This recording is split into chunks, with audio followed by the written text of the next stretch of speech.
Okay, let's write a program with a Spring Boot in order to save data into MongoDB. In this command, you run a container of MongoDB in Docker. If you don't have it, it will pull it. Okay, the container is running. Now in IntelliJ IDE, in application.properties, we set the URL. We have a class of a student with a tag of @document because we want to save in Mongo. And in this class, we have a list of course. And this is the class of course. It has two properties. We define a repository for the students, an interface that extends Mongo repository.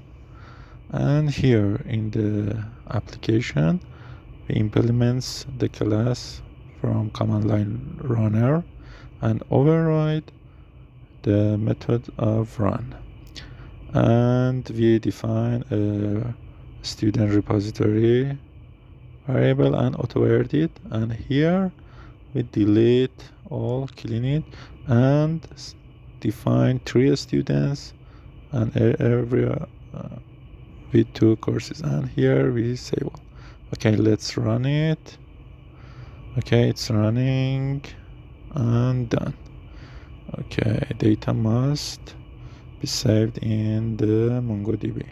We have a connection here in IntelliJ to our MongoDB database. This is the URL, and okay, let's see that our data is saved or not.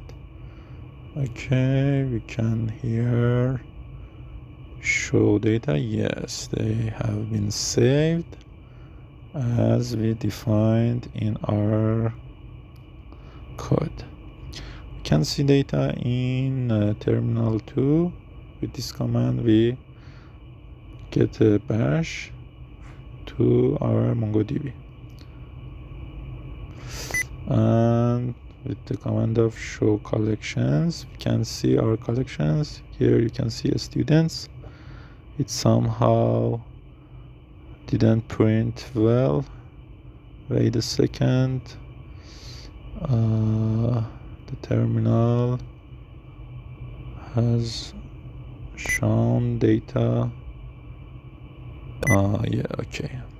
And now with this command, we can see our students that are saved in MongoDB.